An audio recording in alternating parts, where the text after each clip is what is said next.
Selamat pagi, Teti. Selamat pagi, Kak Teti, Kak Hilda. Salam kenal buat Ibu Ika. Halo, kedengaran nggak suara saya?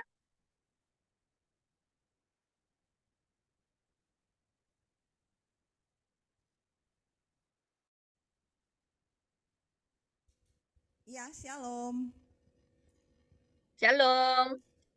Kedengaran ya suara saya, Kak Hilda? Boleh. Ya, dengan kehadiran Ibu Ika di tengah-tengah kita sebagai narasumber, bagaimana Ibu Ika bisa dengar suara kami?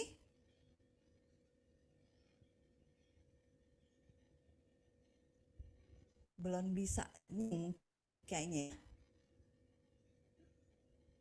Selamat pagi, Ya, Ibu Ika.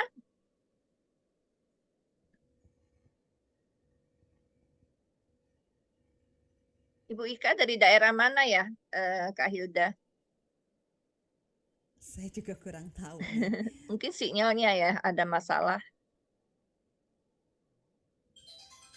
Ya, ditunggu sebentar ya, kita dengarkan lagu dulu ya. Sebab kita menunggu suka-sukamu Tuhan.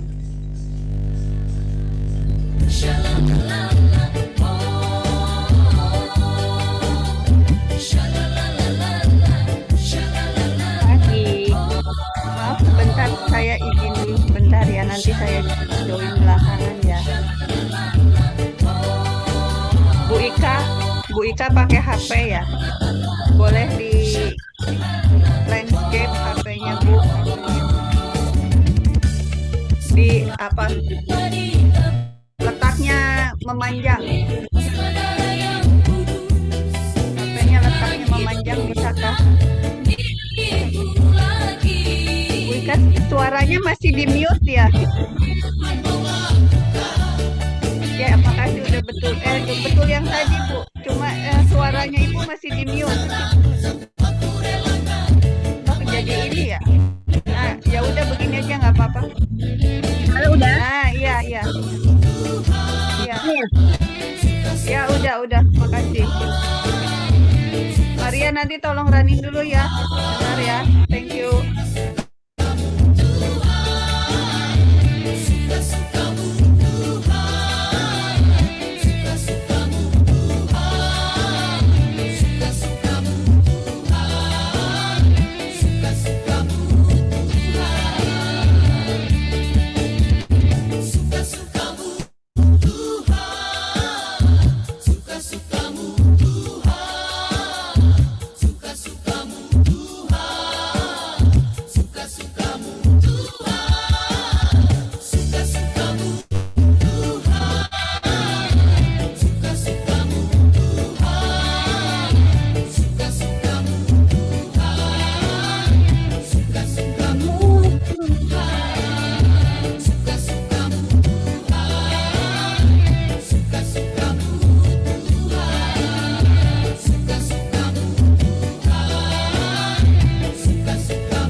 Ya, shalom, selamat pagi semua pencinta, pendengar setia Radio Good News yang dikasih dalam Tuhan. Pagi hari ini kembali di hari Senin 6 November kita sudah kedatangan para wanita-wanita luar biasa, wanita-wanita cantik, wanita-wanita yang diberkati Tuhan, ya, yang disayangin oleh Tuhan khususnya. Karena kita masih diberikan kesempatan untuk berbagi cerita. Amin. Ya, untuk para pendengar di radio maupun di ruang Zoom yang sudah bergabung, saya memberitahukan sedikit informasi bahwa narasumber kita ini adalah bernama Ibu Haderika Palayukan atau yang disebut dengan Ibu Ika. Selamat pagi Ibu Ika. Pagi semuanya. Salam. Shalom ya. Ibu Ika adalah penyintas kanker payudara. Dia terdiagnosa di tahun 2018 ya. Oke, nanti dilanjutkan oleh para host yang luar biasa. Saya sapa dulu host kita nih. Shalom, selamat pagi Kak Valencia. Bagaimana kabarnya? Shalom Kak Hilda, luar biasa ya kita bisa ketemu kembali. Apa kabar Bu Ika? Salam kenal Ibu Ika. Ya, salam kenal buat semuanya. Saya Ika, saya survivor kanker payudara dari tahun 2018. Terima kasih.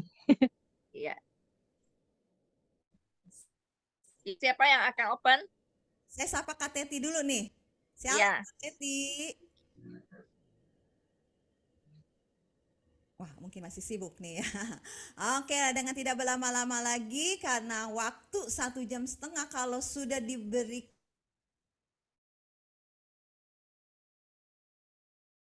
host kita Valencia cerita Bu Ika itu kayaknya waktunya cuma sedikit. Dengan tidak berlama-lama lagi saya serahkan kepada wanita cantik di tengah kita.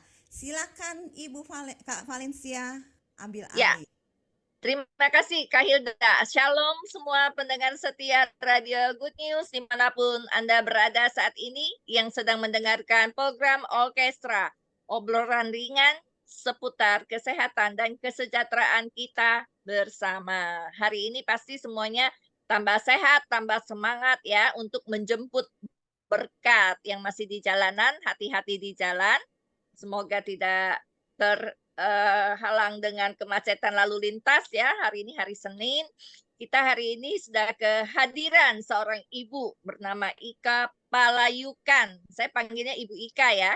Ya. Ibu Ika, apa kabar Ibu Baik. Ika? Baik. Sehat Bu? Sehat. Sehat ya? Puji Tuhan ya. Puji Tuhan, luar biasa ya. Kita semua boleh sakit, kita semua boleh mendapatkan titipan ya dari Tuhan, mau berupa yang namanya sakit seperti yang Ibu Ika rasakan, yang pernah Ibu Ika jalankan, yaitu kanker payudara yang menurut sebagian orang ya itu sesuatu yang sangat menakutkan. Ya namanya penyakit pasti menakutkan lah ya Bu ya. Ya, karena yang namanya sakit itu pasti tidak akan mengenakan di badan kita. Tapi kita punya Tuhan yang luar biasa. Ya. Betul ya Bu Ya, Ika ya? amin.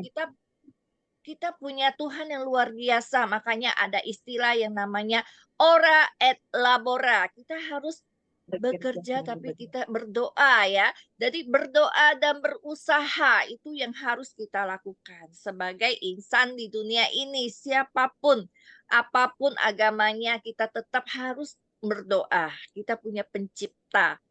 Mungkin dokter bisa mengatakan, oh iya, waktu Anda tinggal sekian-sekian. Namun sebagai orang yang percaya kepada pencipta, kepada Tuhan yang Maha Esa, kita harus yakin bahwa segala garis yang namanya hidup dan mati semua sudah ditentukan oleh Tuhan. Manusia kita tidak bisa tinggal hanya dengan doa saja. Sehari saya berdoa pagi, siang, malam supaya penyakit saya sembuh. Kalau memang sembuh itu namanya mujizat kalau sembuhnya saat itu. Namun kalau memang belum sehat saat itu, belum sembuh dan pulih saat itu, artinya Tuhan masih memberi kita kesempatan. Tuhan masih mau melihat seberapa besar iman kita kepadanya. Seberapa besar kesabaran kita untuk menunggu kesehatan dan pemulihan atas penyakit kita. Iya, ya. Kanker payudara merupakan salah satu kanker yang diidap oleh mayoritas perempuan. Namun ada juga laki-laki loh yang terkena yang namanya kanker payudara. Nah, kita boleh terkena kanker payudara. Namun kalau kita yang masih sehat, kita harus belajar dari yang sudah pernah mengalami. Dan kalau masih sehat, kita bisa melakukan yang namanya sadari, periksa payudara sendiri ya. Jangan melakukan sadari itu merupakan tindakan awal untuk kita bisa melakukan pencegahan dini. Kita bisa melakukan deteksi awal sebelum yang dinyatakan terkena kanker payudara. Jadi kita mau mendengar nih Ibu Ika Palayukan ya yang katanya terdiagnosis tahun 2018. 18. Iya, Bu, kita ngobrol santai aja ya. Iya. Biasanya kami ini Three Musketeer ya. 3 orang wanita yang menamakan diri apa ya Kak Teti ya. Kita ini pagi-pagi suka ngotik. Jadi kita ngobrol-ngobrol cantik ya. Ya, ya. Karena memang mayoritas narasumber kita ini selalu wanita. Banyak kan memang wanita ya. Nah, kembali hari ini kita akan ngobrol-ngobrol dengan Ibu Ika karena ini adalah kita berbagi.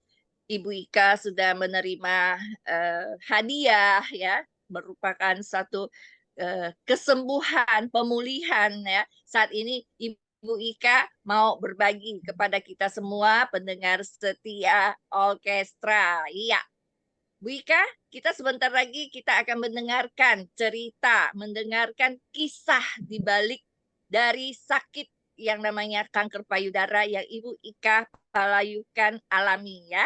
Oke.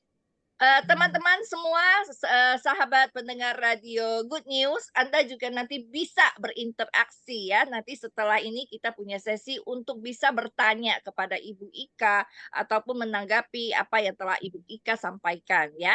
Bu Ika, Ibu Ika tinggal di daerah mana saat ini? Kalibata. Kalibata. Nah, di Kalibata City. Yang banyak durian. Kalibata City. Yang banyak durian. Iya, iya. Kapan ini kita diajak makan durian ke sana? Kapan ya? Iya. Bu Ika, tahun 2018. Berarti udah survive lumayan ya. Ya, 5 tahun. Tahun ini 5 tahun. Dan 5 tahun ya. Gimana? Awal terdiagnosa terkena kanker itu apakah Ibu Ika ada mengalami gejala-gejala? Karena kan kita biasanya kalau yang namanya sakit biasa katanya kanker itu tidak ada gejala, Nggak ada katanya tanda-tandanya. nggak ada tanda-tandanya, tiba-tiba datang aja gitu. Iya, Jadi iya. kayak apa ya orang bilang jalangkung ya, datang tidak diundang, pergi juga tanpa permisi gitu Iya, ya. benar-benar. Jadi gimana kisahnya Ibu Ika? Boleh Ibu Ika ya kita tanya-tanya. Ya. Gimana? Ya, nama saya Ika. Saya sekarang tinggal di Kalibata City. Saya punya anak 2, sepasang cowok dan cewek. Yang pertama udah masih kuliah, sekarang semester 3, dan yang kedua dia udah tamat tahun kemarin tapi udah kerja. Dia sebagai guru pendamping guru TK. Satu kebahagiaan yang luar biasa buat saya ya. Karena saya awalnya terkena kanker itu berasa bahwa ada benjolan di payudara saya. Nah, Ibu Ika yang berasa. Ibu Ika berasa ada benjolan. Ada benjolan di payudara saya. Artinya Ibu Ika ada pegang-pegang raba-raba melakukan sadari. Saya sadari dan saya rasa kok ada kayak benjolan gitu kan. Nah, jadi waktu itu saya pergi ke salah satu puskesmas di Jakarta dan dibilang waktu itu cuma lemak susu aja kata dia gitu. Nah, gumpalan waktu dibilang susu ya, gumpalan susu. Tapi tadi bilangnya istilahnya kata dokter itu lemak susu. Ya. Nah, saya percaya aja lemak susu. Nah, nggak lama saya bicara sama teman saya dan dia bilang, kamu jangan percaya. Istri saya juga dulu divonis begitu sama dokter, dibilang lemak susu dan tahu-taunya cancer. Nah, karena saya nggak mau ngalami itu, saya cepat-cepat berobat dan saya dirujuk di salah satu rumah sakit yang ada di Jakarta. Setelah saya dibiopsi dan setelah saya di mamografi dan ternyata itu adalah tumor ganas. Tumor ganas. Nah, setelah itu saya dirujuk, akhirnya dokternya itu nggak tahu kenapa tiba-tiba saya dirujuk lagi ke salah satu rumah sakit yang di Jakarta. Dan situ saya dibiopsi ulang lagi dan ternyata benar itu adalah tumor ganas. Akhirnya dokter bilang ini harus diangkat payudaranya, harus Berarti diangkat. Anda melakukan, Ibu Ika sempat melakukan biopsi 2 kali atau Ya, biopsi 2 kali di rumah sakit yang pertama dan rumah sakit yang kedua. kenapa, apa alasan dokter untuk melakukan biopsi yang kedua? Saya juga nggak tahu kenapa tiba-tiba dokter yang dari rumah sakit yang pertama itu saya dirujuk ke rumah sakit yang kedua, dan ternyata setelah saya ada di rumah sakit yang kedua dan dokter itu periksa, nah di USG itu yang dokter yang pertama itu bilangnya uh, payudaranya itu ada benjolan sebelah kanan, padahal kan biasanya di sebelah kiri. Nah, makanya waktu dokternya tanya, ini sebelah kanan, saya bilang bukan dokter, ini di sebelah kiri, saya bilang gitu. Loh ini kok bisa, ini di sini, ini loh, kamu perhatikan ini, kata dokter gitu kan. Ini di sini Mhm. dibilang sebelah kanan. Saya bilang, dokter, saya nggak tahu bahasa kedokteran, saya backgroundnya bukan dokter, jadi saya nggak tahu. Ini bahasa-bahasa kamus-kamus kedokteran saya nggak ngerti. Dan ternyata dokter, iya ini dibilangnya di sini sebelah kanan. Makanya saya dirujuk ke rumah sakit itu karena mungkin dokternya yang pertama itu ragu kali kan. Tapi memang sih Oh. sebelum saya masuk ke rumah sakit, saya berdoa sama Tuhan. Saya bilang, Tuhan tunjukkan dokter yang tepat buat saya. Dan jauhkan Mhm. saya dari malpraktek, saya bilang gitu. Jauhkan saya malpraktek supaya semuanya bisa berjalan sesuai dengan rencana. Dan memang benar, Tuhan hindari seperti itu semuanya, dihindari. Dan saya ke rumah sakit yang kedua, dan akhirnya dokter bilang, tapi waktu itu saya dari rumah sakit yang pertama itu saya berobatnya ke dokter saya karena saya nggak ngerti, jadi saya berobat ke dokter apa sih, bedah umum gitu. Nah, sampai di rumah sakit yang kedua pun juga saya dibawa ke rumah sakit dokter umum, bedah umum. Nah, setelah itu saya dibiopsi dan ternyata dibilang tumor ganas, saya harus dioperasi dan harus diangkat. Saya waktu dengar itu, saya bilang saya kena kanker payudara, kayaknya dunia itu kayaknya runtuh gitu ya. Kaget sama sekali, nggak ada Gelap. tanda-tandanya, nggak ada rasa sakit, nggak ada rasa nyeri, kok tiba-tiba dibilang uh, tumor ganas gitu. Jadi saya dalam perjalanan saya pulang dari rumah sakit ke rumah saya, itu saya nangis sepanjang perjalanan. Saya nangis. Saya bilang, Tuhan, kenapa jadi begini? Tuhan, saya bilang gitu. Hidup saya masa muda saya nggak neko-neko gitu loh. Saya nggak pernah macam-macam, saya nggak ngerokok, saya nggak minum, saya nggak ngapa-ngapain. Tapi hidup saya selalu berada dalam pelayanan Tuhan. Saya selalu dalam komunitas gereja melayani Tuhan dan setia dalam melayani Tuhan. Tapi kok kenapa saya harus mengalami hal yang seperti ini? Uh, tapi saya harus jalani semuanya dan saya harus mengucap syukur. Saya pulang ke rumah, suami saya bilang, ya udah jangan di rumah sakit satu aja, kita pergi ke rumah sakit lagi cari opsi-opsi yang lain Second lagi. opinion. Ya, saya bilang udah nggak usah. Saya bilang gitu, daripada nanti saya berlama-lama periksa sana periksa sini, nanti yang lama-lama nanti saya jadi bahaya, saya bilang gitu. Udah di situ aja, kalau memang mau operasi di situ, kalau memang mau angkat. Nah, akhirnya singkat cerita saya diangkat, saya dioperasi. Waktu selesai saya dioperasi, saya diangkat. Dokternya bilang, ibu nggak. Waktu itu saya udah rambutnya panjang gitu ya. Jadi saya bilang sama saya potong aja deh rambutnya, ntar kalau saya di kemo kan saya jadi botak gitu ya, jadi biar nanti rambutnya nggak banyak gitu. Nah, akhirnya Mengantisipasi dulu ya, Bu ya. iya, jadi saya potong rambut saya. uh, Tetapi ternyata waktu saya ke rumah sakit setelah operasi keluar PA-nya, dokternya bilang, ibu nggak di kemo dan nggak di radiasi. Jadi puji Tuhan waktu itu saya masih dini gitu kan, jadi emang benar-benar belum lanjut, belum masuk dalam stadion lanjut gitu, tapi Iya, benar-benar iya. masih dini. Jadi benar-benar pengobatannya masih sederhana dan masih gampang dan tidak sangat menyakitkan gitu secara medis gitu ya. Nah, akhirnya saya menjalani semua. Akhirnya saya minum obat. Jadi sama dokter saya disuruh minum obat selama 5 tahun. Nah, tapi Obat karena hormonal. berselannya jalannya waktu, saya selalu kontrol apa. Saya pindahlah ke dokter onkologi yang benar-benar yang di bidang cancer. Saya pindah ke dokter onkologi. Dan setelah itu saya diperiksa semuanya dan dokternya bilang masih bagus ibu, semuanya bagus, semuanya baik. Waktu itu saya USG juga semuanya bagus, torak apa semuanya bagus. Nah, tetapi setelah 4 tahun perjalanan di tahun 2002 kemarin, tiba-tiba ada uh, kelenjar getah bening di ketiak saya. Nah, waktu itu Hmm. ada kelenjar getah bening, saya periksa ke dokter dan dokter bilang ini harus dioperasi. Aduh, saya pikir, aduh, kok dibelah semua ini badan gitu kan. Akhirnya, oke dok, saya mau dioperasi. Saya dioperasi. Setelah dioperasi, saya keluar PA-nya, dokter bilang ibu harus di kemo. Karena waktu awalnya ibu nggak di kemo, sekarang ibu harus di kemo.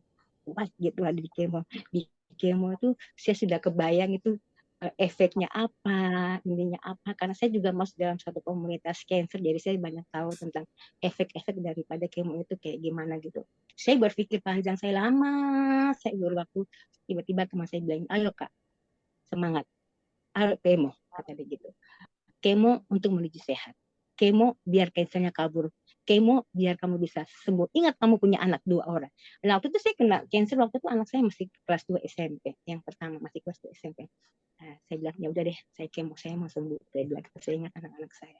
Yang ada dalam pikiran saya itu adalah anak saya. Saya nggak mikir yang lain. Anak saya cuma mikir, saya harus sehat untuk anak saya. Saya harus sehat untuk suami dan keluarga saya.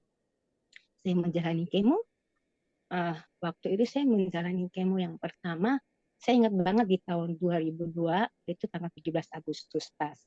Setelah saya kemo pertama, saya pulang ke rumah, saya bilang sama dokter, saya boleh mandi nggak? Saya boleh deket-deket sama orang nggak? Dokternya bilang, boleh, ibu boleh mandi, ibu boleh deket sama siapa aja, boleh nggak apa-apa. Kemo. Nah, karena malamnya itu saya harus nyanyi di tanggal 17 Agustus, saya nyanyi lah waktu itu, saya tampil nyanyi, walaupun saya habis kemo. Saya tampil nyanyi, karena saya tergabung dalam satu paduan suara yang ada di Kalibata City. Saya nyanyi.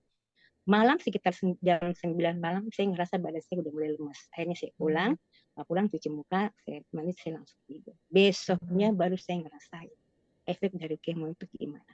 Muntah-muntah, buang-buang air, badannya pegel-pegel, terus apa ya, badannya pegel-pegel, pokoknya nggak bisa makan.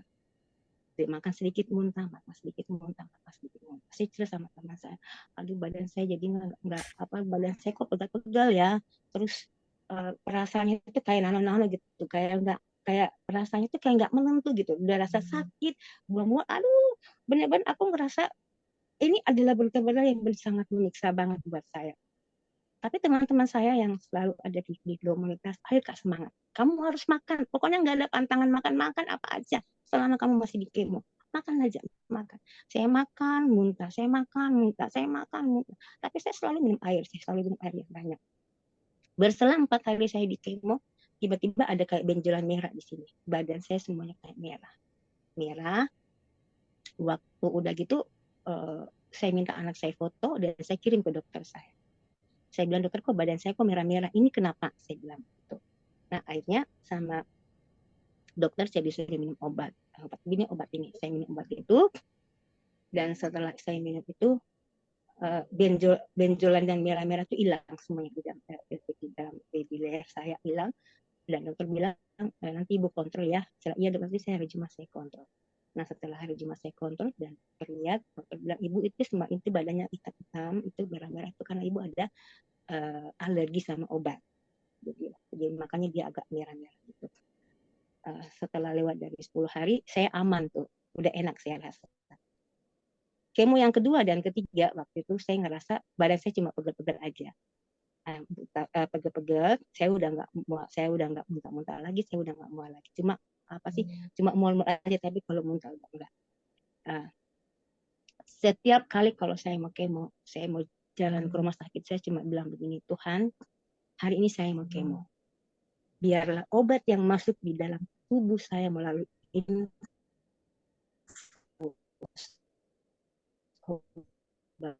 kemo yang masuk melalui tubuh saya lewat infus, untuk menerima obat kemo yang masuk di dalam tubuh saya, dan tidak ada hal lain yang bisa membahayakan tubuh saya.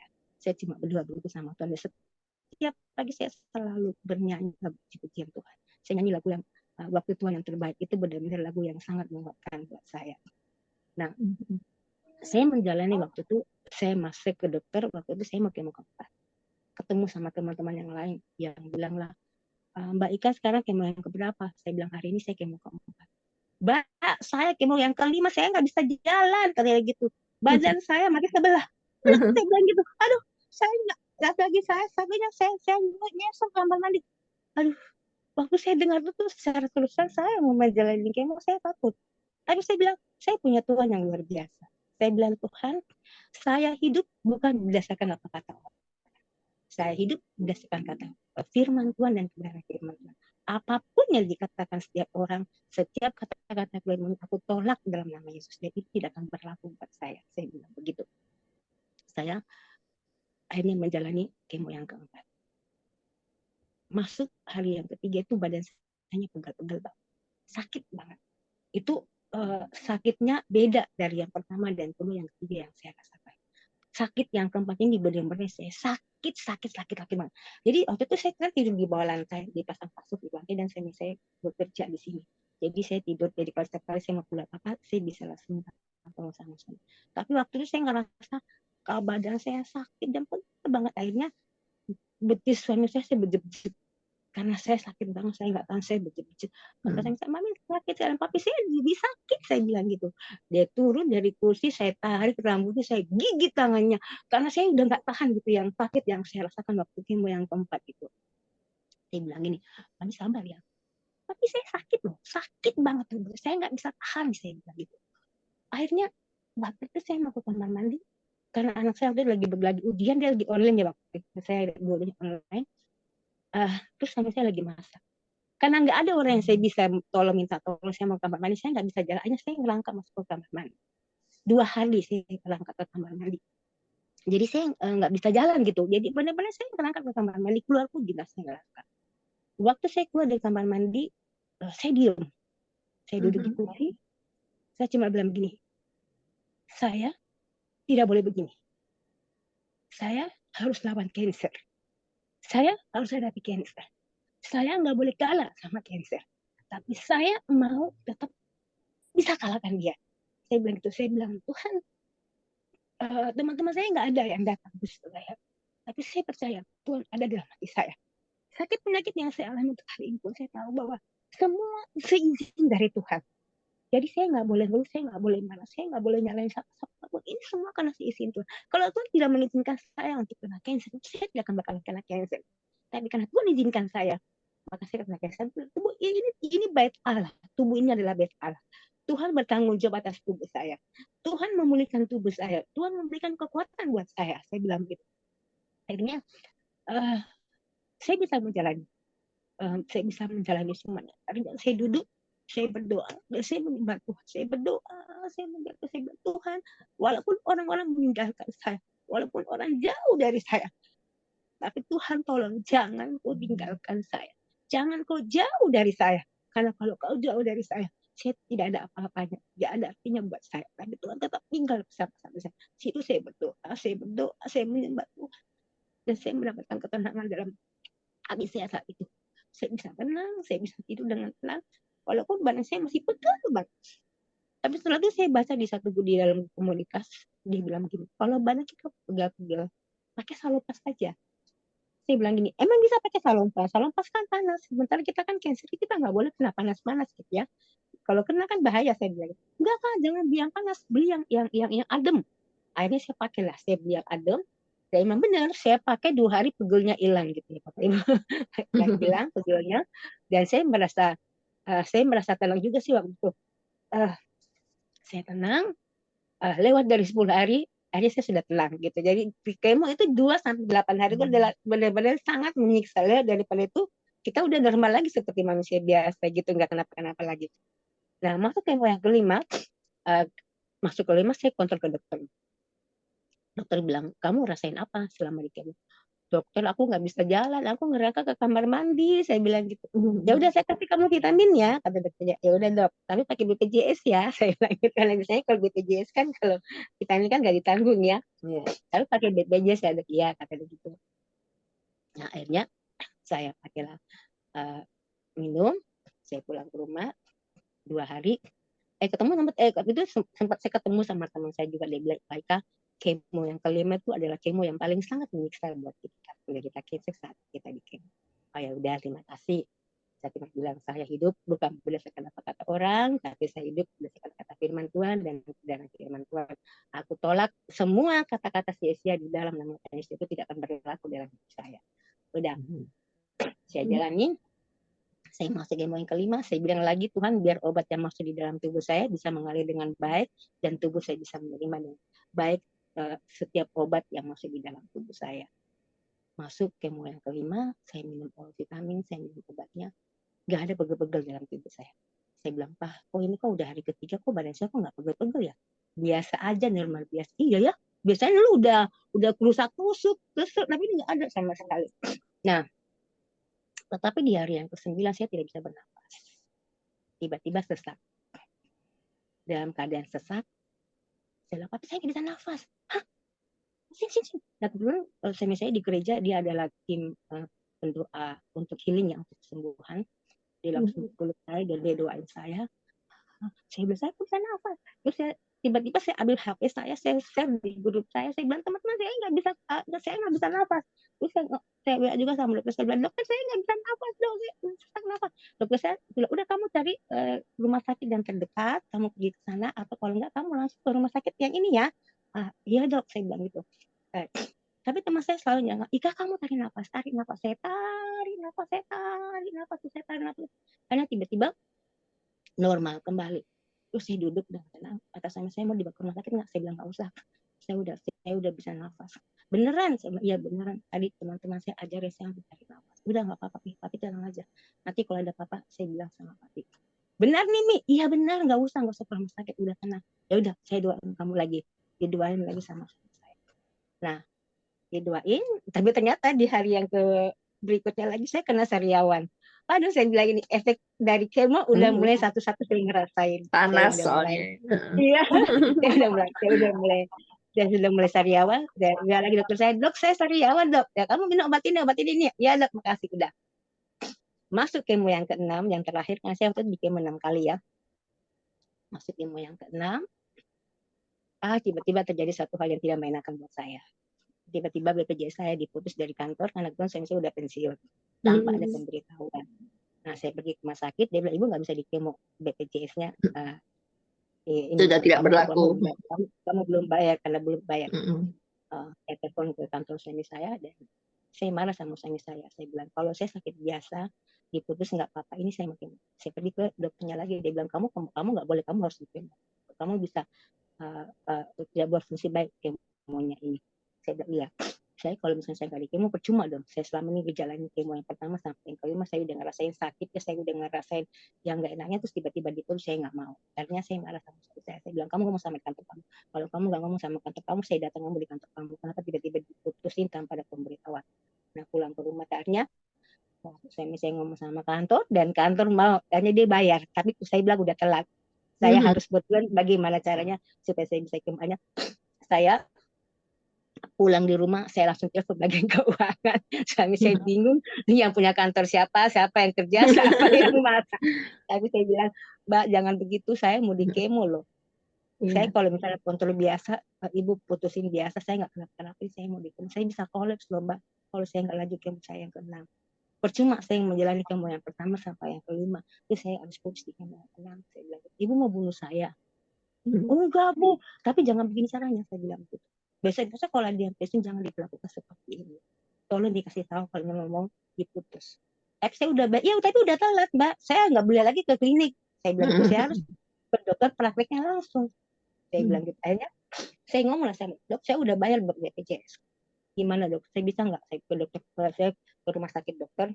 Tapi saya di kemo di rumah sakit sini. Dokternya bilang nggak bisa. Ibu kalau mau di kemo di rumah sakit ini, ibu juga harus kontrol di rumah sakit ini. Gimana dong dok? Hari Jumat saya harus di kemo. Sedangkan dokter praktek hari Jumat. Nggak bisa. Ya udah, kamu tanya sama suster ini, dia mau nggak nolongin kamu? Saya bilang, mereka mau nolong aku, cuma bagian pendaftaran kemarin yang nggak mau. Ya udah kamu datang aja ke sini, jam segini aku tunggu kamu. Dan ternyata dokternya baik banget. Dia buka jalan buat saya sampai saya bisa di kemo. Saya di kemo yang ke-6, saya menjalankan semua itu. Semua saya tahu itu semua campur tangan Tuhan. Dan semuanya bisa berjalan sesuai dengan bagus, walaupun sebenarnya agak kendala-kendala kita, ternyata tepat pada waktunya menyelesaikan semuanya itu masalah. Dan saya kemo yang ke-6, biasa saya pegel-pegel apa semuanya, tetapi di hari yang keberapa tiba-tiba badan saya gatal-gatal itu kayak ditusuk-tusuk, kayak sakit banget ditusuk. Aduh, saya kalau udah datang gatal-gatalnya saya sudah gak enak. Nah, waktu ditusuk-tusuk itu saya minum obat. Dokter saya minum obat. Masih gatal-gatal, masih nyiksa banget. Saya kalau kerja sampai saya bawa garuk-garuk saya di belakang saya karena saya gatal banget. Tiba-tiba satu hari saya garuk, terus tiba-tiba kayak ada putih-putih, kalau kita garuk gitu ya, ada kayak putih, baru saya sadar, oh badan saya kulitnya kering. Saya udah nggak usah minum obat, cari hand body. Saya pakai hand body, saya taburi semua badan saya. Akhirnya gatalnya hilang tanpa harus minum obat. Selesai saya kemo, dokter bilang harus radiasi lagi 25 kali. Aduh, harus diradiasi 25 kali. Tapi puji Tuhan semuanya bisa berjalan dengan baik, dengan lancar. Dan yang membuat saya merasa bersyukur banget sama Tuhan, dari kemo pertama sampai saya radiasi itu selalu lab saya bagus. Selalu lab saya bagus. Jadi saya tidak pernah dapat yang namanya transfusi darah. Saya tidak pernah namanya disuntik leukosit. Karena benar-benar saya jaga. Saya bilang, Tuhan, saya nggak mau dapat yang namanya transfusi darah. Kalau boleh Tuhan jauhkan saya dari itu semuanya. Jadi saya jalani semuanya radiasi selama 25 kali dan semuanya berjalan dengan lancar, dengan baik. Dan puji Tuhan, saat ini saya punya saya sebagai remisi dan sampai sekarang nggak ada yang tidak ada yang metas, ya nggak ada yang berpindah ke tubuh saya, tetap masih satu. Dan saya juga selalu bilang sama cancer saya bilang, kamu di sini aja ya, kamu jangan bandel, kamu jangan pindah-pindah, kamu bobo manis di sini aja, kamu jangan bikin saya sedih, kamu jangan bikin saya jadi ambruk, kamu jangan bikin saya nangis, di sini aja ya, kamu di sini aja, jangan bandel, jangan akal. Saya selalu ngomong gitu sama cancer saya, tapi saya nggak tahu kalau orang lain, tapi secara pribadi. Ajak berdamai ya Ibu Ika ya, dengan yang pertama memang kankernya. yang pertama saya lakukan, saya berdamai dengan tubuh saya dan saya berdamai dengan cancer saya, karena dia udah bagian dalam tubuh saya, jadi saya tetap harus terima dia dengan baik dan saya berdamai dengan dia. Itu aja. Terima kasih banyak. Ya, Bu Ika, luar biasa ya sharingnya, kesaksiannya. Ini kan membuat melek mata bagi sebagian wanita di luar sana ya. Mungkin masih banyak sekali masyarakat kita ini masih banyak sekali yang belum terlalu memahami gitu. Jadi ketika mengalami yang namanya sakit kanker itu rasanya ya seperti yang Bu Ika alami, karena setiap narasumber yang kami undang ini kadangkala ya ceritanya seperti itu gitu.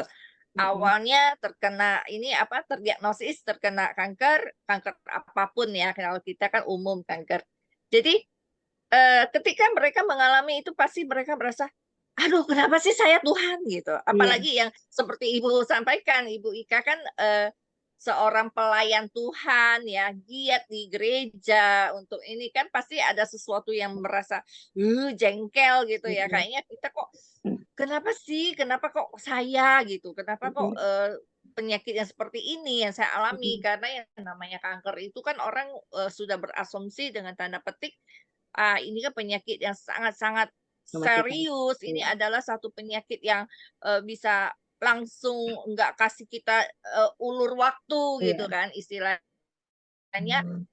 Saya nih kalau udah kena kanker nih, ya, artinya pasti saya mati gitu kan istilah kasarnya gitu. Pasti akan meninggal gitu dengan penyakit ini. Padahal kita kecelakaan atau kita terkilir, jatuh atau apa kena terantuk kepala juga bisa aja berpulang gitu kan. Nggak mesti harus kanker gitu. Nah, kita balik ke yang awal. Ibu sebelumnya, sebelum Ibu Ika terdiagnosis terkena kanker, apakah Ibu Ika sudah pernah memahami bahwa kita tuh memang harus dibiopsi gitu? Pernah nggak tahu gitu masalah untuk mamografi gitu sebelumnya gitu? Nah, karena sebagian wanita itu masih berpikir, aduh, yang namanya mamografi itu kan pasti kan akan terjadi penekanan kan, payudara kita akan ditekan. Itu kan pasti sakit banget gitu kan. Nah, bagaimana sih perasaan Ibu Ika saat itu ketika mendengar harus dibiopsi atau di mamografi gitu? Ibu Ika gimana gitu reaksinya saat itu? Jadi waktu saya dinyatakan ini tumor ganas dan harus pertama dia harus dibiopsi dan harus di mamografi. Saya kan ada 3, pertama di USG, terus biopsi sama mamografi. Tapi di antara 3 ini yang paling sakit itu adalah mamografi. Yang dipencet, saya bilang aduh putus nih kata saya nih. Sampai gepeng. Iya dipepet sama satu benda yang gede banget ya kayak besi kayak gitu. Aduh, saya benar-benar ngerasa tersiksa banget. Sakit banget. Aduh, Tapi kalau biopsi itu saya pikir biopsi itu kayak apa? Ternyata biopsi itu hanya suntik jarum halus ya, kayak Ya, buat jarum buat suntik buat baby ya, nah itu. Sama di USG. Tapi memang yang menyiksa itu adalah biopsi, apa mamografi. Jadi mungkin mamografi. saya karena saya nggak tahu sebelumnya kalau harus penderita cancer harus itu, harus ini, nggak ngerti saya sama sekali. Kita kan buta tentang cancer. Iya, Makanya waktu iya. saya diponis sama dokter saya terkena cancer, yang ada dalam pikiran saya mati. Waduh, saya udah nggak mau mati, saya bilang gitu. Tapi sekarang saya bilang Tuhan, saya nggak belum mau mati, saya mau umur panjang, saya mau remisi selama-lamanya. Nah, jadi mungkin saya cuma pengen bilang sama teman-teman semuanya, terutama buat perempuan-perempuan yang ada di luar sana, kalau boleh setahun sekali di USG payudara, supaya bisa terhindar dari yang namanya stadium lanjut. Nah, kalau misalnya kita USG ketahuan dini, sama dengan kayak seperti saya, itu pengobatannya masih ringan. Tapi kalau udah masuk dalam stadium lanjut, itu benar-benar pengobatannya yang udah luar biasa banget. Iya. Jadi kita tetap harus memegang istilahnya deteksi dini akan lebih baik. Ya, Kita harus jadi bisa mencegah daripada mengobati gitu ya. mengobati. Yang seperti Ibu Ika sudah rasakan gitu. Yang namanya kemo ya udah pasti nggak enak lah senyaman-nyamannya orang. Ini kan pasti yang namanya kemoterapi apalagi radiasi. Radiasi itu juga Radiasi, iya nggak iya, boleh kena basah, nggak boleh ya, kena air gitu kan. Ibu Ika sempat nggak sih mengalami hal-hal yang air, seperti iya, iya, ini gimana? Ini kan kita kan pasti kan berkeringat atau gimana gitu. Bagaimana sih cara Ibu Ika menghadapi itu? iya, iya, iya. Semua yang radiasi hindari ini. Jadi memang saya selama radiasi hampir 2 bulan saya nggak mandi. Jadi saya cuma lap-lap badan aja, badan saya dilap, dan saya berusaha untuk tidak kena, jangan sampai keringat, jangan sampai basah, karena kalau sampai basah nanti kan jadi bonyok gitu kan, dia akan melepuh. Karena Ya, kita tuh bisa kebayang itu kita di sinar itu panas nuklir. banget. Ya, Nuklir itu. Saya ngerasainnya efeknya tuh untuk saya darah gas itu saya kalau makan tuh sakit. Karena kan dia kan kena sini ya. Kayaknya nelan makan tuh sakit. Nah, tapi saya harus tetap makan, saya harus tetap minum. Nah, memang sih dan saya berusaha untuk jaga banget supaya jangan sampai kena air. Jadi kalau udah keringatan saya udah cepet-cepet apa kipas. pakai kipas gitu, pakai unit kipas gitu. Tapi saya nggak mau lap karena saya takut nanti kalau saya lap lagi salah. Nah, pernah satu kali kayak ada yang kelupas di sini. Saya udah ketakutan gitu. Saya bilang, tadi ini kenapa? Saya bilang, itu cuma kelupas biasa. Itu yang kelupas yang hitam-hitam. Ibu nggak usah takut. Ya udah. Jadi puji Tuhan sih selama 25 kali saya di radiasi karena saya benar-benar jaga. Jadi emang nggak ada apa-apa. Saya bisa terjaga dengan baik. Jadi eh, nggak ada yang luka, nggak ada yang marmer, nggak ada pokoknya nggak ada yang melepuh deh. Sampai darah saya pun juga setiap kali saya mau eh, Iradiasi. apa tulisan darah itu selalu hasilnya bagus. Makanya waktu Ya, kemo ibu udah kemo, saya bilang udah ibu, tapi ibu hebat kata dia. Emang kenapa dok? Saya bilang gitu. Biasanya orang kalau kemo badannya gelap hitam-hitam semuanya, tapi kamu ibu enggak. Dan biasanya kita kalau udah mau ambil darah itu kadang-kadang susah, tapi ibu enggak. Ibu hebat, saya bilang. Yang hebat itu Tuhan saya, bukan saya yang hebat. Semua pertolongan Tuhan, saya bilang. Terus saya bisa menjalani semuanya, saya bisa melalui semuanya, itu semuanya karena pertolongan Tuhan. Kalau mau menyandarkan kekuatan saya sendiri, saya nggak mampu, saya nggak kuat. Tapi karena saya minta Tuhan sampai, itu yang saya lakukan. iya. Bu, Ibu Ika, yang namanya kita melaksanakan terapi itu ya kemo, itu kan butuh energi ya. Kita butuh yang namanya stamina yang lebih kuat gitu ya. Ibu Ika kan staminanya oke gitu kan, baru bisa menjalankan yang namanya kemoterapi maupun radiasi. Apalagi radiasi kan nggak bisa kita skip ya. Tiap Iya, hari kalau tiap memang ini hari. harus kita jalankan gitu. Paling yang bisa kita off itu di hari Sabtu ya, Bu ya. Sabtu Minggu Minggu. gitu. Dari Senin sampai Jumat itu harus berlangsung setiap waktu Hari. yang sama gitu kalau bisa. Pernah nggak Bu Ika menghadapi kendala yang namanya mesinnya mungkin lagi stuck gitu, nggak bisa jalan gitu kan? Kadang-kadang di rumah sakit itu kan karena mesinnya kalau zaman dulu tuh mesinnya itu cuma satu gitu. Jadi kalau misalnya ini wah mesinnya lagi mati gitu. Pernah nggak Ibu alami seperti itu? Pernah. Jadi sementara jalani radiasi nyampe gitu Nah, biasanya waduh, gue bilang gitu sampai jam berapa? Tertunda. Puji Tuhan sih nggak sampai tertunda. Jadi pas itu mati, nggak berapa lama, berapa jam itu dia nyala lagi. Sampai saya pasien paling terakhir pulang Oh, dari rumah sakit karena mesinnya rusak. mesinnya rusak. Tapi memang sih kayaknya kita waktu radiasi itu kayaknya itu benar-benar sangat membosankan. Saya jenuh.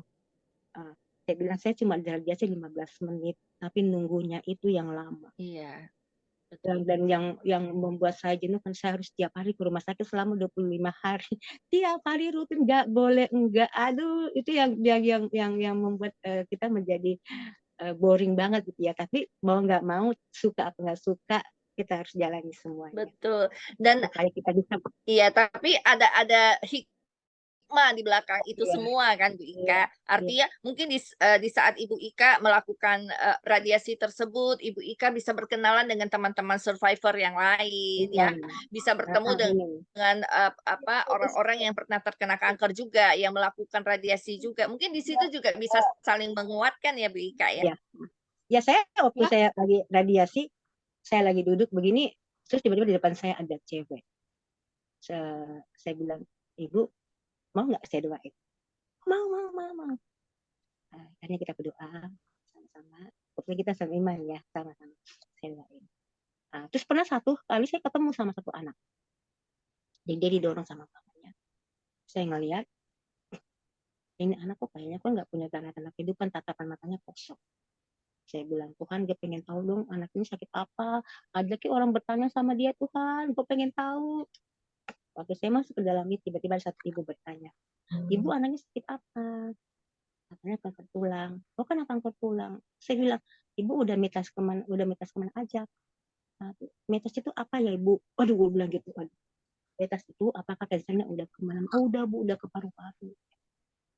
Penyebarannya sudah masuk paru ya. Saya pulang, saya jalan terus. Tiba-tiba ada suara dalam hati, kamu nggak doain tuh anak? Doain. Tuhan yang benar aja Tuhan, masa gue harus berdoa sih buat ini anak? Doain sih. Akhirnya saya doain dia, saya minta, Ibu boleh nggak saya doain? Saya juga pendekat cancer, jadi kita berdua sama-sama. Oh boleh. Saya berdoa. Dan saya cerita, setelah saya doain, saya pulang ke rumah, saya cerita sama saya bilang, kamu besuk anak itu, kamu kasih bawain kue. Iya, gue bilang kita masuk. Waktu saya telepon ibunya adalah, Ibu, anak saya nggak jadi di kemo di sini, dia harus ke rumah sakit lain karena di sini penuh. Oh gitu ya Bu, ya udah. Nah besoknya saya telepon, saya udah bawain kue, saya mau ngasih. Dia bilang, Ibu, anak saya udah dipanggil Tuhan. Waduh, saya cerita sama teman kerja saya, bilang nggak apa-apa Kak. Yang penting waktu itu kau sudah berdoa buat dia, kau sudah melakukan satu hal yang baik buat anak itu, kamu sudah bawa dia, kamu sudah doa. Udah saya tenang juga sih. Saya bilang coba kalau saya nggak doain dia, aduh saya pasti gelisah. Saya pasti nggak. Ya, Tapi Tuhan sudah sedih, kasih kecewa ya. Iya. Menyesal Udah. lah setidaknya ya kita. Iya. Ya, Ya gitu deh. ya memang Tuhan kan maunya kita berdoa tidak hanya untuk kepentingan diri kita dan keluarga kita aja gitu. Kalau bisa ya kita mendoakan setiap orang meskipun tidak kita kenal gitu kan. Dengan kita Iya. mendoakan mereka, pasti akan ada orang lain juga mendoakan kita gitu. Iya Jadi benar. nggak perlu kita yang harus mendoa berdoa untuk diri kita sendiri, terus kan artinya Iya. kan kita egois ya kalau kita hanya berdoa untuk diri kita sendiri, kita harus mendoakan orang lain gitu. Dan kita juga tidak berharap sih untuk orang membalas doa-doa kita atau kita harus menyampaikan juga ya, Iya. oh saya habis mendoakan dikau, saya habis mendoakan Bapak Ibu gitu, nggak perlu juga Iya. gitu. Tuhan pasti tahu Iya. gitu. Artinya Tuhan memberikan ganjaran, Tuhan memberikan apa yang telah Bu Ika lakukan, pelayanan Ibu Ika, semua pasti sudah diperhitungkan. Artinya Tuhan tahu, oh ini Ibu Ika ini kuat, jadi Iya. saya titipkan ini supaya Ibu Ika bisa menjadi saksi lagi untuk banyak orang, bisa menjadi berkat bagi banyak orang yang Iya. membutuhkan gitu ya Bu Iya. Ika ya. Iya. Menarik Ibu Ika. Oh ya, Ibu Ika, tadi Ibu Ika bercerita bahwa Ibu Ika juga menemukan satu komunitas gitu. Mungkin support system yang terbaik kan pasti dari keluarga terdekat ya, Iya. dari teman-teman terdekat, dari anak-anak, bahkan pasangan kita yang paling utama itu kan. Nah, setelah itu pasti kita harus membutuhkan juga ada yang namanya komunitas supaya bisa saling berbagi gitu Iya. ya. Ibu Ika bagaimana? Boleh cerita sedikit masuk ke komunitas mana? Terus bagaimana Ibu Ika merasakan manfaat dari komunitas tersebut? Ya, jadi waktu pertama kali saya divonis terkena cancer, nah tiba-tiba suami saya pulang. Dan kemudian di kantor suami saya itu ada satu dokter, karena suami saya kan kerja di salah satu media, dan di situ ada dokter yang khusus untuk menulis tentang kesehatan. Hmm. Nah, waktu dia pulang, dia bilang, ini kasih istri kamu, ini bagus nih komunitas, gitu. Di situ bisa membangun, kamu bisa tahu ini. Nah, pulang suami saya, ini masuk satu komunitas nih, sama-sama semuanya orang cancer, kata dia gitu. Oh ya, udah saya masuk lah, saya teleponnya adminnya, nih di masih masuk. Awal-awal saya masuk saya takut. Setiap buka WA, innalillahi wa inna ilaihi ada yang meninggal. Buka lagi ada yang meninggal. Buka lagi ada yang meninggal. Saya bilang ini, aduh, ini serem banget sih ini grup. Emang kenapa? Dikit-dikit buka ada yang meninggal. Dikit-dikit ada yang meninggal. Enggak, serem. Ya udah kalau kamu merasa serem, keluar aja, kata saya. Saya enak aja main keluar-keluar di sini kan saya kan dapat ilmu. Saya bilang gitu. Saya kan mau dapat ilmunya, saya kan mau dapat ilmunya. Nah, kalau begitu kalau ada yang meninggal kamu lewatin aja, nggak usah dibaca, nggak usah diterusin. Nah, dari situ saya kalau ada yang meninggal udah saya ucapin. Tapi manfaat yang saya dapat dari grup itu memang benar-benar dapat menguatkan kita, dapat menghibur kita. Karena setidaknya kita akan lebih banyak tahu lagi tentang cancer yang kita alami. Apa yang kita harus lakukan, apa yang harus kita tidak lakukan. Nah, itu yang membuat saya Betul. sampai sekarang bisa ada sampai sekarang itu karena ada komunitas yang menguatkan, yang selalu memberikan Komunitas apa Bu Ika? komunitas cancer juga. Namanya? Boleh disebutin namanya. Boleh, nggak apa-apa. Kan kita saling ini berbagi. Kalau kita tidak sebutkan kan orang tidak tahu. Jadi Iya. kita kan supaya orang bisa tahu, oh ya ternyata ada komunitas ini, ada komunitas itu. Saat ini di Jakarta ini banyak sekali Banyak. komunitas kanker. Jadi kita Ya. harus bisa membagikan, mengedukasi masyarakat agar mereka juga tahu bahwa komunitas apa yang harus diikuti gitu loh. Saya masih di CISC. Oh, saya dari CISC, Bu Ika. Terima kasih, Bu Ya, Ika, jadi sudah suami bergabung di saya CISC. langsung kasih ini CISC. Ya udah, jadi komunitas yang pertama saya masuk adalah CISC. Dan di situ saya mendapatkan teman-teman yang benar-benar baik buat saya, yang kasih semangat buat saya, kasih dorongan buat saya. Ayo kak, ayo kak, ayo kak. Jadi yang pertama kali saya nggak kenal siapa-siapa di dalam grup itu, dan dia ngajak saya, kita ketemuan di sini, ketemuan di situ, saling WhatsApp sama. Disitulah saya menemukan satu keluarga yang benar-benar yang dapat membangun hidup saya waktu itu pertama kali saya masuk terkena kanker, dan saya masuk pertama kali adalah di CSC. Iya, CISC itu adalah merupakan satu wadah ya, merupakan Iya, satu tempat di mana para survivor, para pasien kanker itu bisa berkumpul, ada di dalam WhatsApp group juga. Kan kita pandemi ya, iya. pandemi ini lebih banyak secara online pertemuannya. Jadi dari grup-grup tersebutlah kita bisa mendapatkan sharing, kita bisa mendapatkan pengalaman teman-teman, bisa juga kita berinteraktif langsung dengan para dokter Iya, onkologi iya, ya. iya, Karena kalau kita ke rumah sakit kan waktunya terbatas ya Bu Ika iya, ya. Kalau benar. kita mau berkonsultasi dengan dokter kita itu nggak bisa lama-lama juga gitu. Tapi kalau misal di grup kita bisa, oh dok ini gimana-gimana, nanti akan memberikan satu penjabaran ya. Kadang-kadang dokter juga akan memberikan satu makalah tentang informasi ya. Iya, Jadi kita boleh bergabung dengan komunitas manapun karena saat ini banyak sekali, kalau saya sebut itu banyak sekali. Kalau iya, misalnya khusus payudara kita punya Yayasan Kanker Payudara Indonesia, kita punya Love Pink, kita punya yang namanya Pink Shimmering, kita masih iya, punya apalagi. Tapi kalau di Cancer Information and Support Center itu artinya semua jenis kanker ada. ada. Jadi kami memberikan informasi terhadap semua yang membutuhkan, mau informasi tentang kanker apapun ya, istilah apa ya, kami ini seperti toserba. Jadi toko Iya, serba ada, segala benar. jenis kanker ya, segala jenis kanker, nggak bilang harus wanita, jadi laki-laki, pria, wanita, anak-anak semua kita bisa memberikan informasi. Karena Iya, semua itu kita juga nggak sembarangan. Jadi kita berdasarkan data, kita Mm-mm. berdasarkan apa yang telah disampaikan oleh pihak onkologi, kita juga men-sharingkan apa yang kita dapatkan dari Kementerian Kesehatan. Jadi kita nggak sembarangan gitu. Nah, kita harus bisa memilah dan memilih komunitas mana yang tepat buat saya, komunitas yang mana yang bisa memberikan informasi yang tepat bagi saya. Itu yang paling penting Iya, ya, Bu Ika iya, ya. iya. Nah, komunitas itu memang memberikan manfaat banyak sekali. Jadi kita itu harus bisa join ya, bergabung untuk apa? Karena ya seperti tadi Ibu Ika sampaikan, Ibu Ika menjadi tahu lebih banyak ya kan, menjadi tahu oh iya ternyata saya harus begini loh, saya harus Mm-mm. begitu. Nah, yang mau saya tanyakan saat ini, eh, Bu Ika, ketika Ibu Ika menjalankan kemoterapi atau menjalankan radiasi, apakah Ibu Ika juga ada larangan pantangan-pantangan tentang makanan gitu? Nah, karena sampai saat ini masih sebagian masyarakat kita kena kanker, nggak boleh makan daging, nggak boleh makan yang namanya turunan dari susu, nggak boleh yang namanya ada karbo. Nah, Ibu Ika bagaimana saat itu? Nah, waktu saya lagi menghadapi kemo, kalau saya share di grup, itu tidak ada pantang makan selama kita di kemo. Karena kalau kita nggak makan, nanti tubuh kita anjlok gitu. Karena Setuju. obat yang masuk dalam tubuh kita adalah obat yang keras. Nah, saya waktu mau di kemo itu cuma pengen maunya makan mie. Aduh, Makan nggak mau makan yang lain. Jadi cuma mau makan bakso sama makan mie aja. Saya dokter boleh nggak? Boleh makan aja daripada kamu nggak makan, kata dokternya. Ya udah saya makan. Sekali-sekali saya makan daging juga untuk tubuh saya supaya protein ya. ada protein yang masuk. Karena emang kalau kita nggak makan emang benar-benar nggak bisa. Jadi kita harus makan. Dan yang utama itu saya juga minum jus. Saya minum jus. Tapi kalau soal makanan saya nggak ada pantangan. Saya makan aja.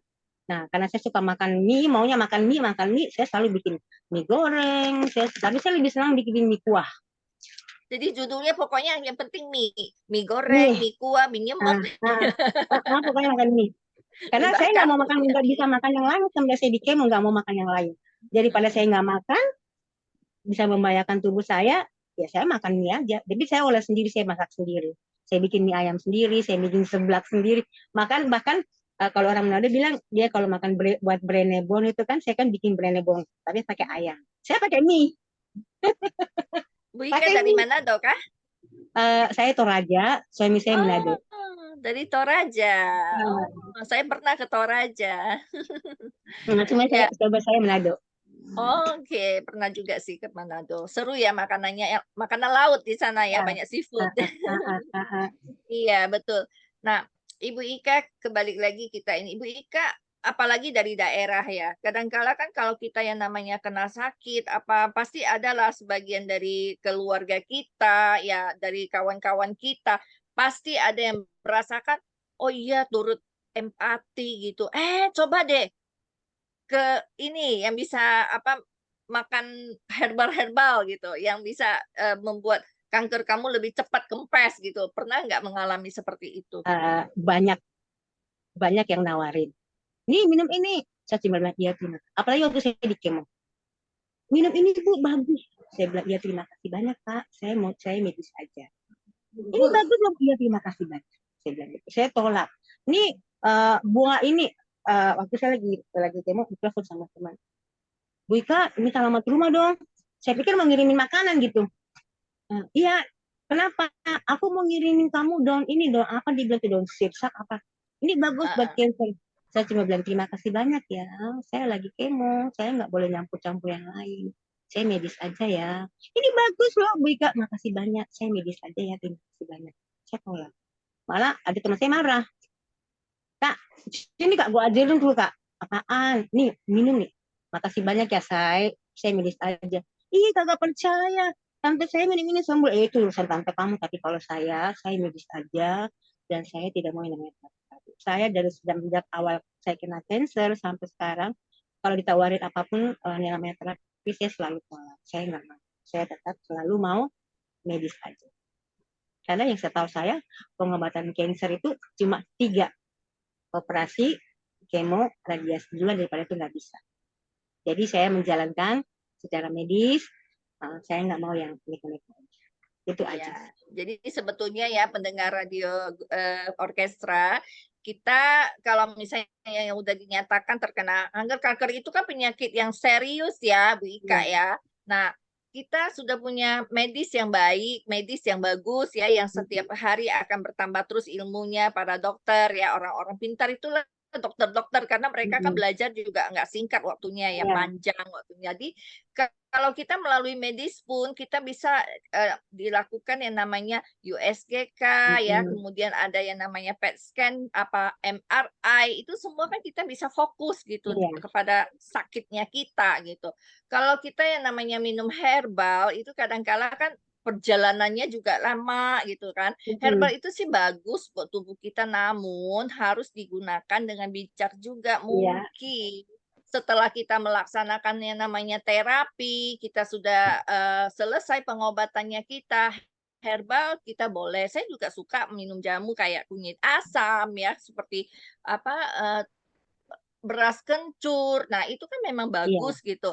Nah, nggak apa-apa gitu. Namun kita juga harus berkonsultasi Iya. dengan dokter yang menangani Iya. kita, onkolog yang menangani kita. Boleh nggak dok, saya kalau minum ini. Dokter aja kadang-kadang suka minum jahe gitu Heeh. kan, kan buat menghangatkan tubuh kita. Obat-obatan juga kan dibuat dari Iya. herbal ya Bu Ika ya, hanya saja udah dibuat ekstrak dan takes time ya, makan waktunya bisa 20 tahun, 25 tahun penelitian. Nah, itu yang harus kita selalu ingat ya. Karena yang namanya kanker itu kan bukan penyakit Iya. mistis, jadi harus berobat secara medis Heeh. gitu. Nah, heeh. Ibu Ika menarik sekali Ibu Ika.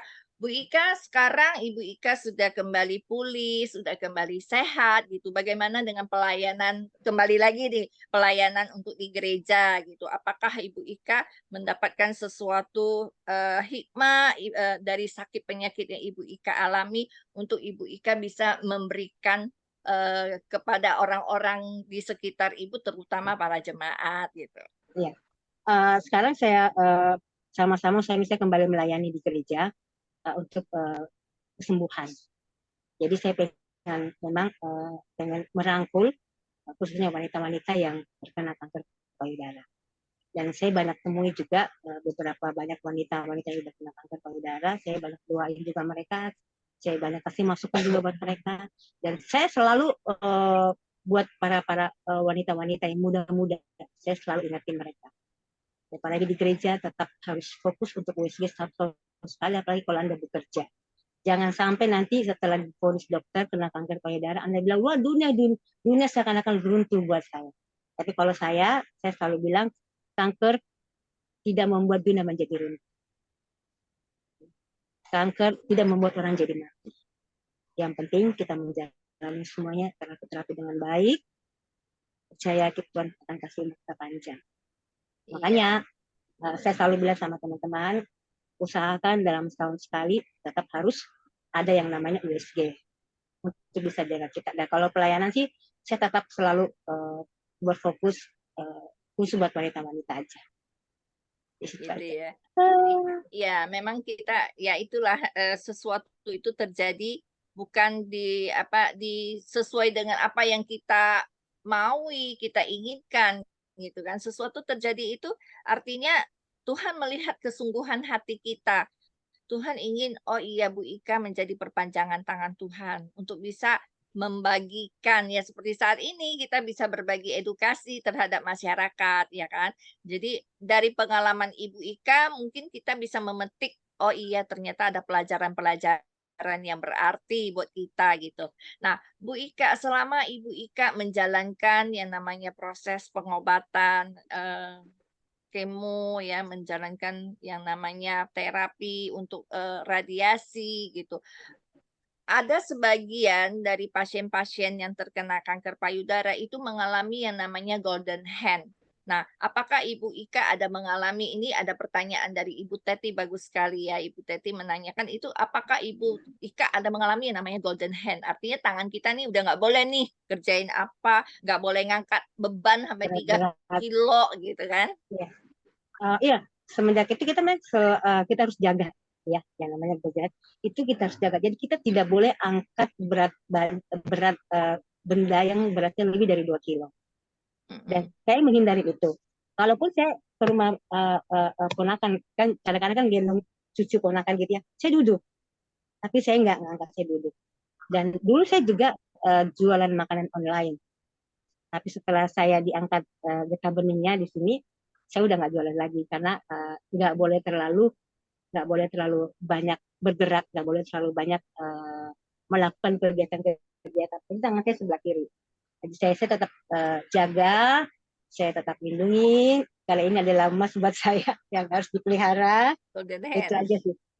Saya selalu jaga, jangan sampai ngalahin area yang enggak gitu loh. Iya, Itu aja. soalnya terkadang kan kita kalau misalnya ada perkumpulan kita kumpul-kumpul dengan teman atau keluarga, ada arisan gitu, apalagi kalau orang-orang daerah ya kayak dari Sumatera, dari Sulawesi kan sering ya pertemuan keluarga besar. Kadang kan kita mungkin nggak enak kalau misalnya mau pindahin bangku apa. Kadang-kadang kalau kitanya hanya stuck aja berdiri diam gitu, mungkin kan kita perasaan ini orang ngelihat saya malas kali ya, saya nggak bantu-bantu ngangkat ini, ngangkat itu gitu. Tapi kita harus mengingatkan juga, oh maaf ya tangan saya memang habis operasi, nggak ini Iya. bukannya manja gitu kan. Kita harus ini memang betul-betul harus dijaga ya Bu Ika ya. Saya selalu bilang, maaf ya saya nggak bisa angkat berat, boleh tolong saya nggak? Saya kayak gitu. Nah, Atau kadang-kadang kursi, Mas, maaf saya nggak bisa angkat berat, bisa nggak tolong angkat kursinya buat saya? Ya udah, jadi lebih baik kita berkata secara jujur kepada mereka betul. supaya mereka tahu. Apalagi kalau ada suami saya, anak-anak saya kalau dia udah tahu, udah dia langsung ambil, dia langsung maupun saya belanja atau apa, mereka udah tahu kalau saya nggak boleh angkat berat, mereka yang ngangkat. Iya, kadang-kala kalau kita sama teman-teman juga kan kalau minum minuman botol itu kan bisa Mm-mm. buka gitu kan. Karena orang manja amat sih gitu aja nggak bisa buka gitu kan. Iya, Nah, mereka kan nggak paham bahwa kita memang tangannya memang nggak bisa untuk muter yang terlalu iya, iya, kencang gitu kan. Nah, itu tapi kita nggak perlu minder sih ya Bu Ika ya. iya. Kita harus ya Saya udah. bilang, saya kadang bilang, tolong bukain dong. Atau kalau saya beli aqua, Mas bisa langsung dibukain nggak? Oh iya, iya Bu, ya Bu, ya Bu. Jadi saya langsung langsung respect aja sih, langsung ngomong sama mereka. Gitu.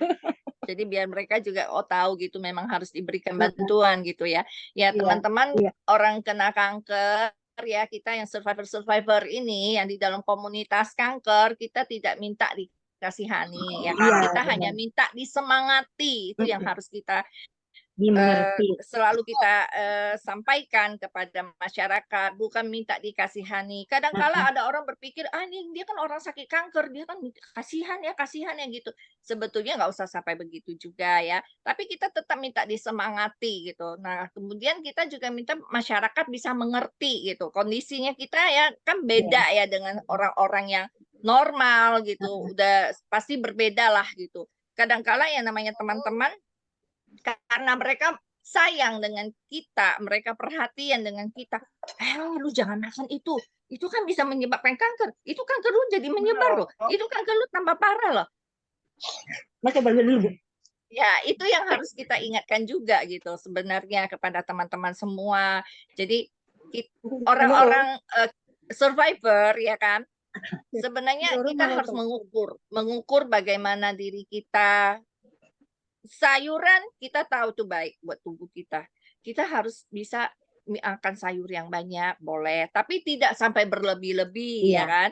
Kita boleh makan yang namanya daging, boleh. Tapi kita juga nggak sampai over, gitu. Iya, iya. Semua yang namanya zat yang dibutuhkan tubuh kita, itu harus kita konsumsi. Tapi kita nggak boleh berlebihan. Iya. Nah, yang paling penting adalah kita harus selalu melakukan yang namanya cerdik ya kan, cerdik itu selalu slogan yang paling mudah untuk diingat.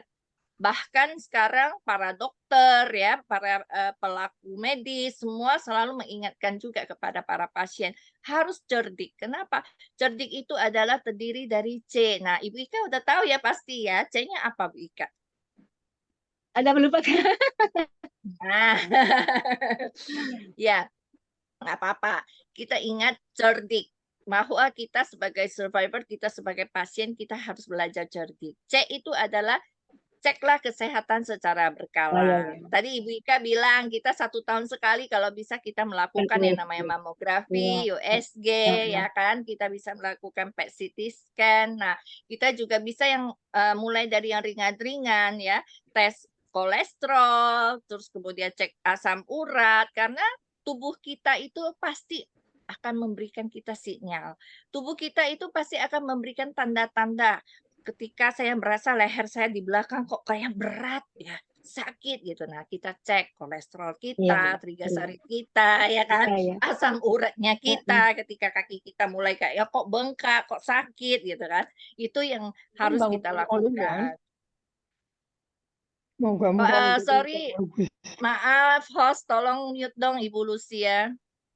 Ada suara bocor. Ya, kemudian E-nya apa Ibu Ika? Itu yang paling penting. Lupa. Buat Apa ya? kita para survivor maupun orang awam ya, kita itu adalah enyakan asap rokok. Enyakanlah asap-asap yang tidak baik buat tubuh kita. Memang tidak mudah, namun kalau kita berusaha tidak ada yang tak mungkin ya kan. Apalagi kita sudah tahu bahwa ya namanya asap pembakaran seperti kita mau makan yang bakar-bakaran ya kan itu kan ininya pasti menyebabkan yang namanya zat karsinogen itulah yang Yang memberikan kanker. merupakan ya salah satu penyebab Penyebab yang kanker. namanya bisa terkena kanker Iya. ya itu salah satu karena kanker itu sendiri orang sampai saat ini mau profesor apa juga mengatakan belum ada penyebab yang bisa dikatakan ini penyebab utama gitu kan. Nah, namun salah satu ya kan, salah satu faktor resiko yang harus kita hindari adalah asap rokok dan asap-asap bakaran. Kemudian R-nya itu apa, Ibu Ika? R adalah kita harus rajin berolahraga. Oh, iya. Jadi rajinlah berolahraga, olah tubuh kita bisa melancarkan peredaran darah kita. Nah, ini juga baik buat tubuh kita karena tubuh kita itu kan seperti mesin ya. Jadi Iya. di dalam tubuh kita itu waduh kalau kita lihat di dalam tubuh kita itu pompa kita paru-paru jantung apa itu kan sebenarnya kayak mesin gitu. Nah, kalau kitanya hanya duduk diam gitu kan berarti kan memang dia juga akan stuck nantinya Iya. gitu, menghambat gitu kan. Nah, kita harus bisa jaga juga. Kemudian setelah rajin berolahraga, D-nya apa? D-nya adalah diet seimbang. Jadi kalau diet seimbang itu bukan berarti harus diet seperti yang kita lakukan banyak sekali orang-orang lakukan saat ini. Saya diet dengan saya hanya meminum atau makan makanan yang sehat gitu. Ada produk-produk yang baik buat tubuh saya tanpa saya harus makan nasi, tanpa saya harus makan daging dan sayur gitu kan. Itu juga kurang baik. Diet seimbang artinya semua harus ada keseimbangan. Iya, betul. Ya, hari ini kalau misalnya saya ada makan daging atau makan berlebih, ininya ada pesta apa ya besok saya coba kurangin makanlah sayur yang banyak, perbanyak makan buah-buahan, air mineral ya itu Iya, benar. baik buat kita gitu. Jadi apa yang baik buat tubuh kita ya boleh kita lakukan dengan baik juga. Namun kalau memang kita tahu ini kurang baik buat tubuh kita, nantinya akan membuat kita lebih menumpuk yang namanya sakit penyakit ya buat apa kita ini kan ya kita perbanyak seperti kita oh sekarang ini lagi musim durian tadi saya mau ini ya minta Bu Ika ngajak saya ke Kalibata boleh icip-icip durian namun nggak boleh sampai yang makan berlebih Iya. nggak hari ini saya makan durian besok kita ke durian lagi yuk itu di sana ada lagi durian yang enak gitu durian jenis apa nah itu harus kita hindari gitu, Iya. nggak boleh makan yang berlebih-lebih. Kemudian setelah dia seimbang, kita kembali ke I. I-nya apa, Ibu Ika? Aduh, lupa banget. Istirahat harus cukup.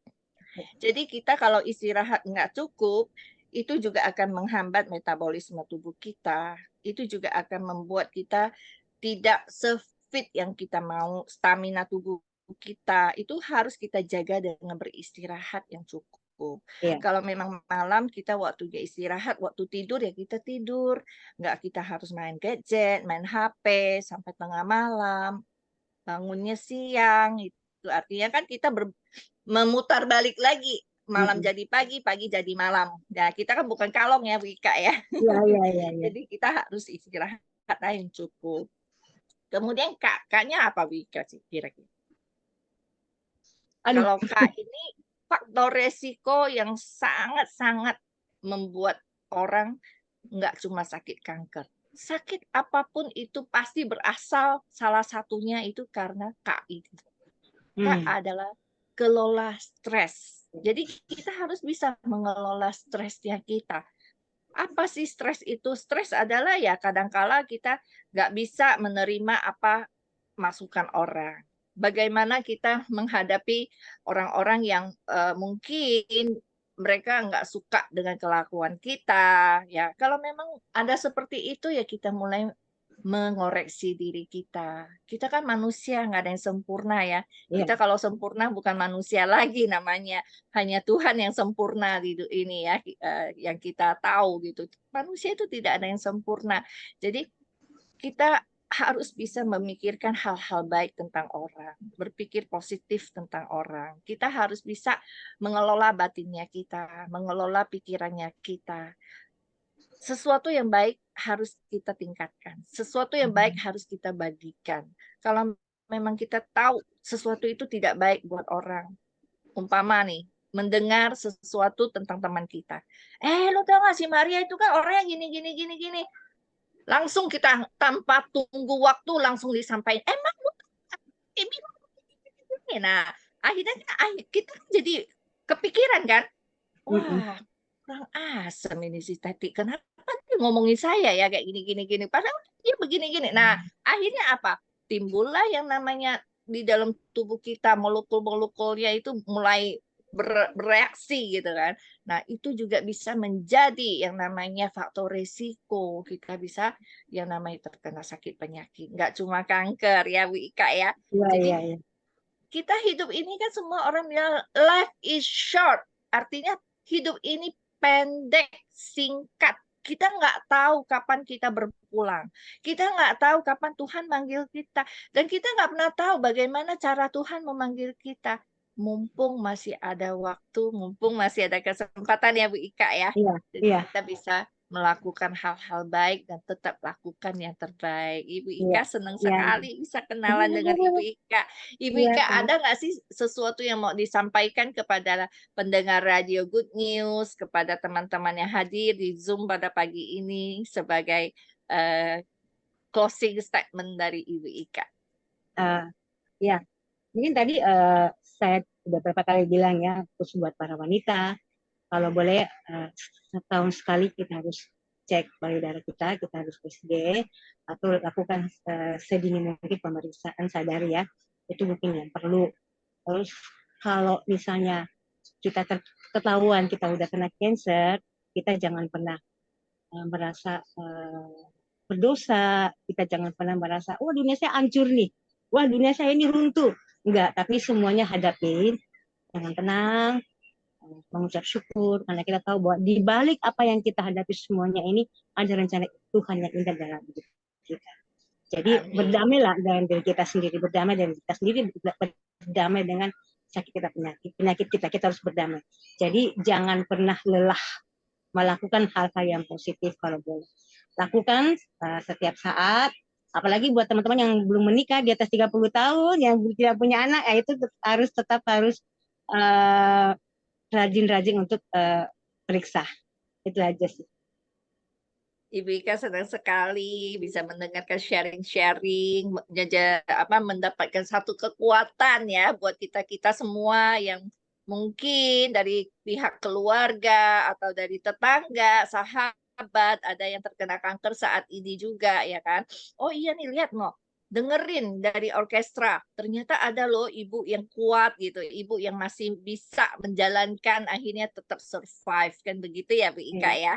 Nah, iya teman-teman di luar sana, kita juga mengundang ya, barangkali ada teman-teman yang butuh informasi, butuh komunitas, ya bisa diklik di www.cancerclub.org ya. Itu bisa tahu lebih banyak kanker apapun ya, kita bisa berkonsultasi, kita bisa mendapatkan informasi. Setidaknya kami akan mengundang Anda untuk bergabung di dalam grup WhatsApp ya. Karena sekarang kan kita medsos ya, kita ada di medsos kita, kami punya yang namanya CISC Indonesia. Kalau klik di Cancer Club CISC aja sudah bisa dapatkan gitu di media sosial ya. Jadi kita juga memiliki yang namanya rumah singgah. Bu Ika udah tahu ya, Udah. kami punya rumah singgah ya. Rumah singgah kita ini memang diperuntukkan untuk teman-teman dari luar kota ya yang mendapatkan rujukan. Ketika kalau dari daerah kan kita berobat di daerah itu mungkin untuk pengadaan fasilitas belum memadai. Jadi mau nggak mau RSUD itu akan merujuk pasien untuk ke Jakarta, untuk ke rumah sakit kanker yang ada di Jakarta. Nah, disitulah kami menjadi satu wadah untuk bisa memberikan akomodasi ya terhadap teman-teman dari luar kota yang berobat ke Jakarta dan membutuhkan yang namanya rumah singgah untuk bisa beristirahat ya, untuk menginap gitu. Jadi silakan bisa dijumpai di rumah singgah kami ada dua unit, yang satu ada di Anggrek Nelly Murni itu berdekatan dengan RSKD ya, Rumah Sakit Kanker Darmais, dan yang satunya lagi berdekatan dengan RSCM ya, yaitu Rumah Sakit Cipto Mangunkusumo. Nah, itu kita peruntukkan untuk teman-teman BPJS yang kelas 3 dan yang betul-betul membutuhkan ya, silakan ya. Kami sangat welcome untuk menyambut teman-teman semua dari daerah. Dan kami juga memiliki 12 cabang untuk unit kita ada di 12 provinsi di Indonesia. Jadi teman-teman di luar Jakarta ini, saya tuh adanya di Sulawesi. Nah, di Sulawesi kita juga punya cabang CISC. Silakan dihubungin. Mudah-mudahan kami bisa membantu membagikan informasi, setidaknya menjadi wadah untuk teman-teman yang terkena kanker, yang keluarga, yang membutuhkan informasi. Begitu ya, Bu Ika ya? Iya.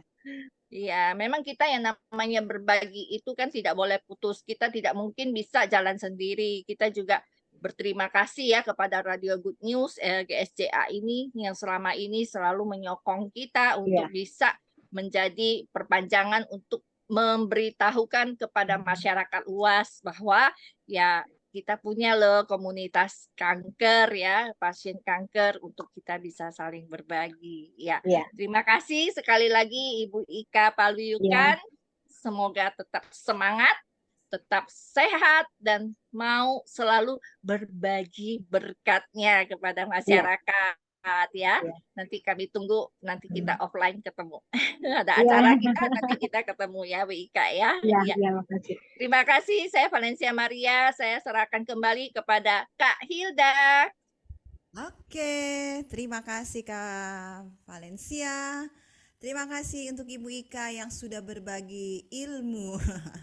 Ya, kesaksian merupakan ilmu buat kita yang khususnya masing kaum awam ya, dan juga bagi semua pendengar Radio Good News yang masing setia di channel radionya.